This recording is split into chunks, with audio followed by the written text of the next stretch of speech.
Je sais pas si c'est pareil pour vous, mais moi, à Noël, je me retrouve toujours coincé dans des conversations sans fin avec mes frères et sœurs. Et cette année, c'est avec le frangin que j'ai eu la plus compliquée. Le sujet, c'était comment on fait pour perdre un avion? Comment, au 3e millénaire, un avion de ligne ultra moderne à 150 millions d'euros peut disparaître sans laisser de traces?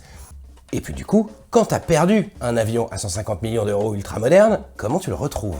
Ceux d'entre vous qui sont aussi geeks que moi, vous savez déjà de quoi on a parlé à Noël. Le MH370 de la Malaysian Airlines qui a disparu le 7 mars 2014 avec tous ses passagers et tout son équipage sans laisser de traces.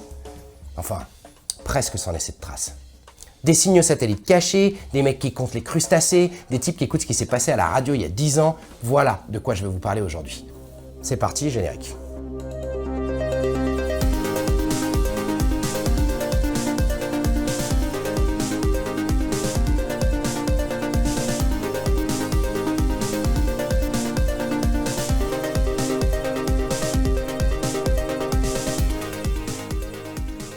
Tout commence, je l'ai dit, le 7 mars 2014 à l'aéroport de Kuala Lumpur en Malaisie. C'est là. Il fait encore nuit, mais dans quelques heures, parmi les avions qui vont décoller d'ici, il y en a un qui doit se rendre à Pékin, en Chine. Et oui, je sais, on dit Beijing maintenant. C'est un vol opéré par la compagnie nationale Malaysian Airlines qui devrait prendre à peu près 5h30 et qui s'appelle le MH370. Dans l'aviation, les vols n'ont pas tous des noms uniques. Ils ont une désignation pour un trajet spécifique opéré par une compagnie spécifique, qui aura ensuite toujours le même numéro. Jusqu'au 7 mars 2014, il y avait un vol par jour, le MH370, qui partait à minuit et demi de Kuala Lumpur, et un autre, le MH360, qui partait vers 9h30. Quand un avion subit un accident, et qu'il y a des victimes, l'usage c'est d'arrêter d'utiliser ce numéro de vol. Par respect pour les proches déjà, mais aussi parce que personne n'est trop chaud pour prendre un vol qui s'est déjà planté. Voilà. L'aviation c'est un peu comme la marine, il y a tout un tas de superstitions qui sont devenues avec le temps des traditions. Nonobstant, crash ou pas, il y a toujours des gens qui ont besoin de se rendre de Kuala Lumpur à Pékin. Alors maintenant, le vol du matin s'appelle MH318, et puis il y a du MH364, mais que certains jours, MH365 au retour. J'ai prévenu, ce serait complet. Reprenons. L'avion qui attend sur le tarmac de l'aéroport, c'est un Boeing 777, un 777. Ok, sur les superstitions traditions, tous les Boeing commencent par 7 et finissent par 7 parce que ça porte chance. On va voir pas mal de détails importants sur le 777. Pour le moment, ce qu'il faut juste retenir, c'est que c'est un gros avion. On appelle ça un long courrier. Il a 2 couloirs et 2 gros réacteurs. Voilà.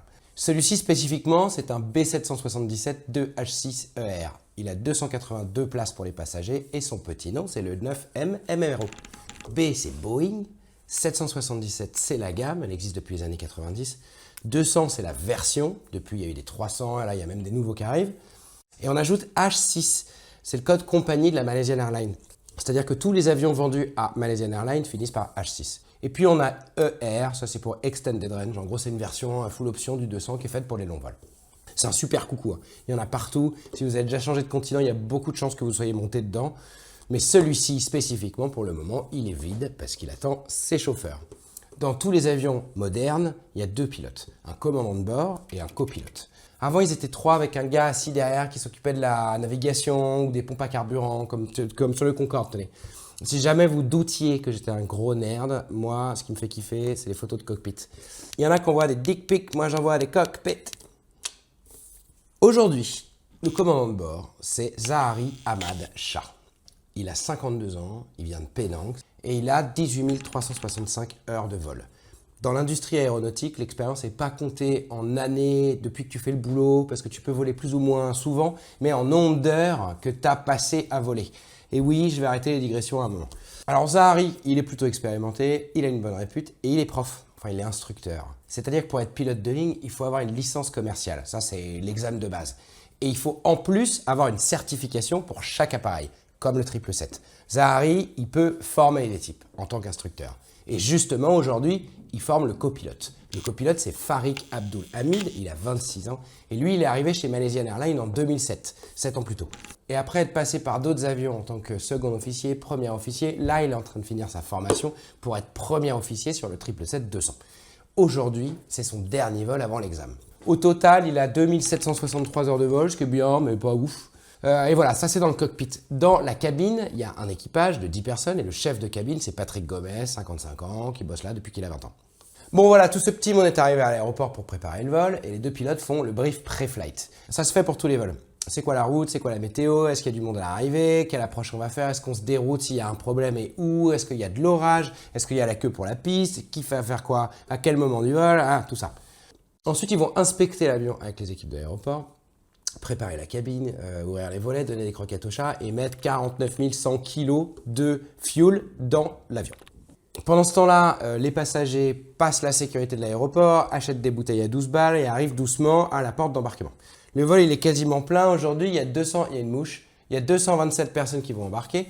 Vu le trajet, sans surprise, il y a principalement des Chinois et des Malaisiens. Mais comme dans tous les avions, il y a des Indonésiens, des Australiens, des Français, toujours des maudits Français, des Américains, des Canadiens, des Iraniens. Je vous mets tout à l'écran.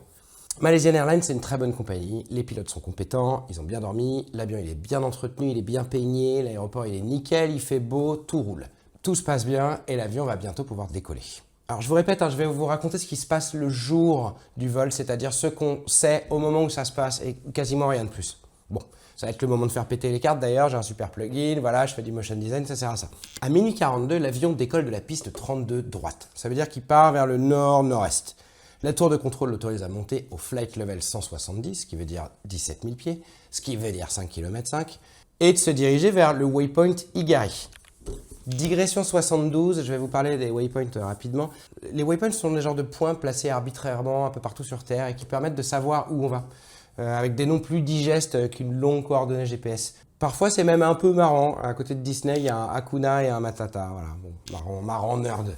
Bref, un peu après le décollage, la tour de contrôle transfère le MH370 à Lumpur Radar, le contrôle aérien en route. Digression numéro 79 000. Il faut que je vous parle du contrôle aérien parce qu'il va être important dans cette histoire. Des avions, il y en a un max. Genre un max. Là, tout de suite sur Terre, il y a entre 10 et 15 000 avions dans le ciel. Des gros, des petits, des militaires, des civils, des cargos, des qui sont en train de décoller, des qui sont en train d'atterrir, des qui sont très hauts, des qui sont près du sol. Bref, pour que tout ce petit monde puisse circuler correctement sans se rentrer dedans, et c'est déjà arrivé, il faut organiser. Et une tour de contrôle ne peut pas tout organiser dans la même zone. Ça s'est fait progressivement, mais de nos jours, ça fonctionne à peu près de cette manière. Quand un avion part de sa porte d'embarquement et qu'il se met à rouler jusqu'à la piste de décollage, on appelle ça le taxi, il parle à un contrôleur dit ground, contrôleur au sol. Une fois arrivé à cette piste de décollage, le contrôleur ground va filer le coucou au contrôleur tower, qui va l'accompagner pour le décollage et le début de la montée. Ensuite, pareil, la tour refile le bébé au contrôleur départure qui, lui, va s'occuper de tous les avions dans les environs de l'aéroport, genre 50-100 bornes. Et jusqu'à leur altitude de croisière. Ça vole à 10-12 km de haut en avion. Et pour finir, la patate, elle revient au contrôleur en route, en route en anglais. C'est le même terme parce que, pareil, il y a plein de termes français dans l'aviation.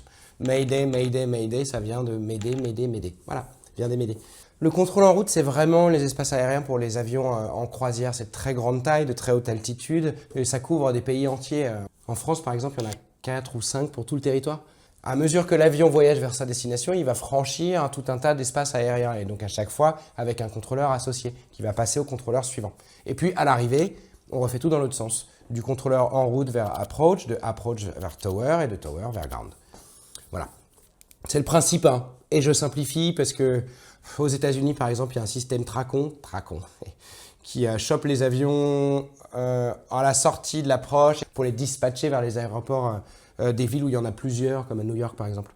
Ce qui est vraiment important pour notre histoire, c'est qu'à chaque fois qu'un avion passe d'un espace aérien à un autre, il change de radio, il change de fréquence radio. Et il se fait un nouveau pote au micro. Et comme on est poli dans l'aviation, on dit au revoir au poteau d'avant, on dit bonjour au frérot d'après. Voilà. Par exemple, Paris Control, good morning, AF123, passing flight level 180. Voilà. C'est clair? Back to le MH370 qui a passé toutes les étapes que je viens d'expliquer et qui est maintenant en vol à une altitude de croisière de 35 000 pieds. Il s'apprête à changer de zone justement de Lumpur Control vers Ho Chi Minh. Il est 1h19 du matin quand le contrôleur lui dit, attention c'est en anglais, Malaysian 370, contact Ho Chi Minh 120 decimal niner, good night. L'avion répond, attention c'est encore en anglais, good night Malaysian 370. Et voilà, c'est la dernière fois qu'on les entendra à la radio. Ce qui est dommage parce qu'à la place du pilote, j'aurais bien aimé pouvoir dire good morning Vietnam. Mais non, 38 minutes et 40 secondes après le décollage, après avoir dit au revoir au contrôleur de Kuala Lumpur, le MH370 ne se signalera jamais au contrôleur d'Ho Chi Minh. Il y a tout un tas de raisons qui peuvent expliquer qu'un avion ne dise pas bonjour. C'est pour ça que la position des avions n'est pas connue que par le fait de dire bonjour à la radio. C'était le cas avant, il y a longtemps, mais depuis on a inventé le nationalisme, la guerre mondiale, les avions qui font brrrt et du coup, les radars. Vous connaissez le principe du radar, hein, mais en gros, toi, tu envoies un signal radio, le radar, tu l'as. Il rebondit sur les obstacles dans le ciel, il revient vers toi, et en comparant les signaux d'entrée et de sortie de ton émetteur, tu as la position des objets dans le ciel, des points dans le ciel. Ça, c'est ce qu'on appelle un radar primaire. Un radar primaire, c'est un peu simple. Ça te permet de savoir qu'il y a des bidules dans le ciel, mais pas qui c'est. Quand c'est la guerre, par exemple, tu sais pas si c'est un pote ou pas un pote, friend or foe. Comme on a aussi inventé Éric Ciotti, le fascisme et la Deuxième Guerre mondiale, il a aussi fallu inventer le radar secondaire. Le principe d'un radar secondaire, c'est que l'avion, il parle. Il envoie tout autour un message qui dit « Salut, on se connaît, me tire pas dessus, voilà qui je suis, voilà où je vais ». Appliqué à l'avion civil, ça nous amène au transpondeur. Le transpondeur, c'est un boîtier installé dans les avions de ligne qui gère ce système de radar secondaire. Alors, il dit beaucoup de choses. Il dit où il est, il dit à quelle altitude il est, à quelle vitesse il va. Mais il dit même maintenant, avec le système ACARS, il dit combien de carburant il a, ce genre de choses. Comme tous les autres avions, le 777 de la Malaysian Airlines, il a un transpondeur. Il en a même deux. Et bien, à 1h20, c'est-à-dire 1 minute après le dernier message radio, quelqu'un ou quelque chose éteint le transpondeur. Alors je trouve ça un peu dingue que ce soit possible, mais oui, il y a bien un bouton qui permet d'éteindre le transpondeur de ton Boeing plein de passagers en vol. Alors ce que j'en comprends, c'est que c'est une histoire de maintenance. Les compagnies, elles veulent pouvoir éteindre les transpondeurs des avions en vol parce que ça permet de résoudre par exemple des pannes techniques ou... je n'ai pas compris. Les toutes dernières données reçues par le contrôle au sol indiquent que le MH370 est à 35 000 pieds, c'est-à-dire son altitude de croisière normale, et à 471 nœuds, c'est-à-dire sa vitesse de croisière normale. Si vous avez bien suivi, à partir du moment où le transpondeur est éteint, ou en tout cas cesse de fonctionner, on perd le radar secondaire, parce que l'avion arrête de parler en gros. Mais il nous reste les radars primaires, les points dans le ciel. Et donc, le radar de l'armée malaisienne, le radar primaire de l'armée malaisienne, il continue de suivre l'avion. Il était en train de faire un virage à droite, entre le waypoint Igari et Bito, et non, je ne vais pas faire de vanne. Et dès que le transpondeur est coupé, il fait demi-tour. Il allait par là, et maintenant il va par là. Et c'est un virage tellement serré que d'après les simulations faites par Boeing par la suite, le seul moyen de faire un virage aussi serré, c'est de désactiver l'autopilote et de tourner manuellement. C'est chelou. Ensuite, pendant une demi-heure, il continue tout droit, il retraverse la péninsule malaisienne, et puis arrivé à Penang, il tourne légèrement à droite, repart de nouveau tout droit en remontant le détroit de Malaga, et en passant par d'autres waypoints, Vampi, Mekar, peut-être Nilam, peut-être Igogu. Alors je vous dis peut-être parce qu'il est presque à la limite de portée du radar militaire. À 2h22, il est détecté une toute dernière fois par ici, et voilà. Plus personne ne reverra jamais le MH370 et les 239 personnes qui se trouvaient à bord. La première personne qui va se rendre compte que quelque chose cloche, c'est le contrôleur de l'espace aérien vietnamien à Ho Chi Minh. Lui, il attend le vol. Il a une petite fiche qui dit que l'avion, il va bientôt arriver de tel endroit. Alors, il appelle le mec de Kuala. Il dit, bah, il est où le 370, tu l'as? Bah non, je l'ai pas, moi non plus. Ils vont se rappeler 4 fois dans les 20 prochaines minutes. Et puis, ils vont appeler un petit peu tout le monde. Ils appellent Malaysian Airlines, parce que les compagnies aussi, elles suivent leurs avions. Bon, bah vous l'avez, bah non, on l'a pas, merde, qu'est-ce qui se passe? Personne ne peut le savoir pour le moment. Mais il n'est pas du tout dans ce coin, l'avion. Il a fait demi-tour et il est en train de tracer dans le détroit de Malaga. Et les militaires, ils percutent pas non plus, parce que l'avion, il est en train de se faufiler entre plusieurs espaces aériens. Donc eux, ils se disent, ah bah c'est ok, c'est un avion qui a dû changer de direction pour telle ou telle raison. C'est les civils qui gèrent, pas nous, et vice-versa.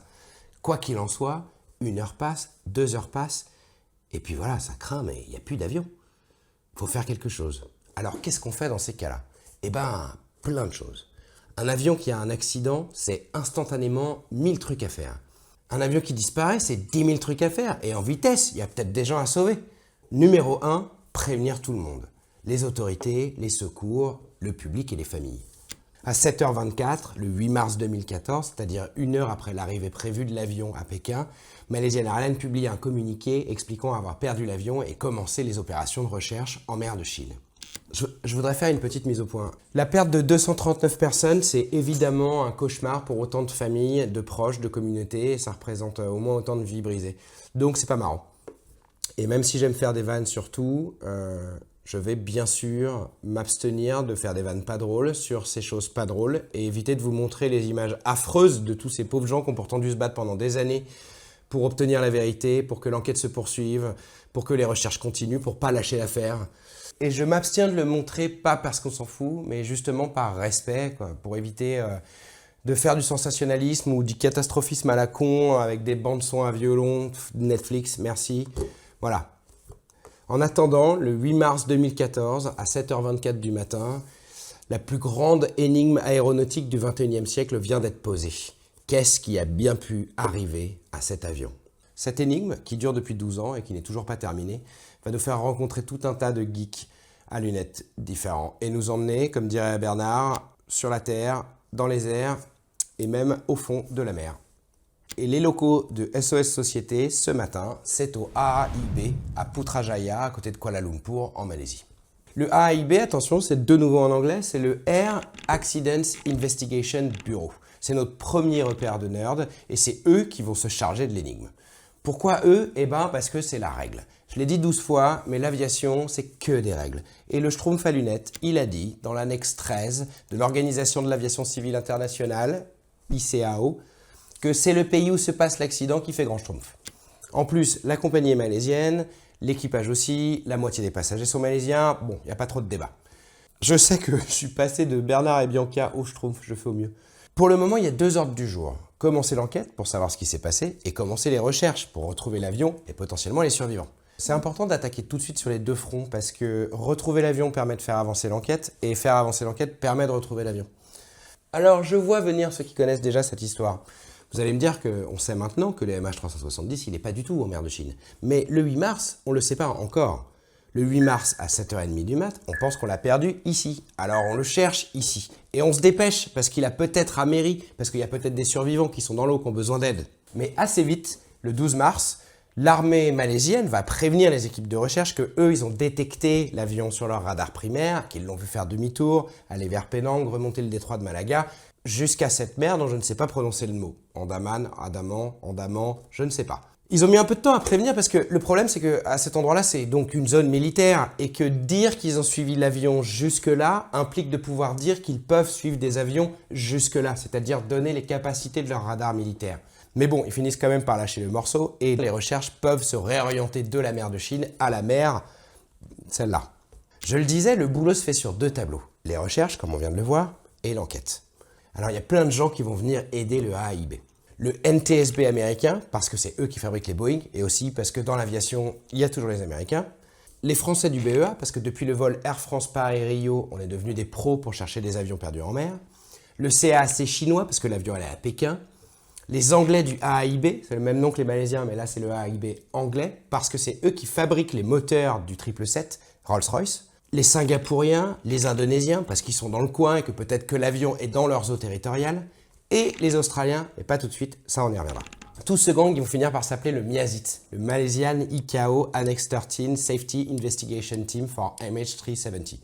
Banger. Et notre énigme dont le MIASIT s'occupe, elle est folle. Déjà, notre avion, il a envoyé aucune alerte. Alors qu'un avion, ça fait que râler. Ah, génial qui gratte, un réacteur qui tousse, bam, message automatique, maintenance, tout ça, ok? S'il y a un vrai problème, ça permet d'être au courant, mais aussi simplement, ça fait gagner du temps aux équipes de maintenance qui savent qu'elles devront vérifier tel ou tel problème quand l'avion arrivera. Ensuite, les pilotes, ils ont envoyé aucune alerte. Pourquoi pas d'appel radio? Pourquoi pas de Mayday? Rien du tout. À moins que ce soit un problème de radio. Mais dans ce cas-là, pourquoi le transpondeur aussi, il est éteint? Alors c'est peut-être le système électrique de l'avion qui a bugué d'un coup, mais ça déconne pas comme ça le système électrique. Il y a plusieurs câblages indépendants, il y a des systèmes de secours derrière, il y a l'APU, il y a même une petite turbine qui s'appelle le RAT. Si tu perds tout, c'est probablement que t'as plus de moteur. Et un avion qui a plus de moteur, c'est une brique, ça continue pas de voler. Sauf que là, l'avion, il continue de voler. Bon alors, dépressurisation et tout, le monde est KO, il n'y a personne aux manettes. Mais dans ce cas-là, pourquoi l'avion il fait des virages? Détournement, ouais, mais alors qui, comment, pourquoi? Enfin, des terroristes qui prennent le contrôle de l'avion, soit c'est pour le cracher, soit c'est pour demander des choses, et à ce moment-là, ils communiquent à la radio. Sauf que là, personne, rien. Un feu, une attaque militaire, des aliens, on sait pas, on sait rien. Rien ne fait sens, et le Miazid se retrouve un peu coincé. Il n'y aura pas d'enquête sans retrouver l'avion, et on ne retrouvera pas l'avion sans faire avancer l'enquête. Day one, c'est déjà l'énigme parfaite. Et pourtant, le lendemain, il y a une nouvelle info qui va tomber, qui va la rendre encore plus folle. Mais pour comprendre cette info, je dois revenir sur un truc. Je vous ai dit il y a 2 minutes qu'un avion, ça se plaignait tout le temps, ouais? Qu'il appelait à chaque fois qu'il avait un problème. Bon, un avion, c'est un hypocondriaque avec un téléphone satellite. Mais c'est pire en fait. Même quand on lui coupe la chic, même quand on éteint le transpondeur et qu'il ne sait plus si ça le gratte ou non, il appelle quand même, juste pour être sûr. Et un téléphone satellite, attention, ça appelle un satellite. Donc même si personne décroche parce qu'il appelle personne en particulier, le satellite, il entend qu'on cherche à le contacter. C'est juste un petit échange de messages super basique qui permet d'établir le dialogue et qu'on appelle un handshake, une poignée de main. Retenez bien ça. Notre Boeing, comme plein d'autres avions, il se sert d'une constellation de satellites qui est opérée par une entreprise qui s'appelle Inmarsat et qui va devenir très importante dans notre histoire. Le 9 mars, le lendemain de la disparition de l'avion, Inmarsat informe les enquêteurs que le MH370 a contacté ses satellites à 7 reprises, jusqu'à 6 heures après le dernier contact radar. L'avion a continué de voler pendant 6 heures. Au moment où Malaysian Airlines est en train de publier son communiqué expliquant qu'ils avaient perdu l'avion, il était encore en train de voler quelque part sur Terre. Mais où ? Et voilà, je m'arrête ici. Merci d'avoir regardé jusqu'à la fin. J'ai la tête d'un type qui a cliqué depuis 2 semaines, donc je dois m'interrompre. Mais évidemment, je travaille sur la suite. Je vous engage à suivre cette chaîne pour découvrir la partie 2 et la partie 3 dès qu'elles seront disponibles. En attendant, j'ai un loyer à payer et une prod sur des croquettes qui commence lundi. Voilà, big up les nerds!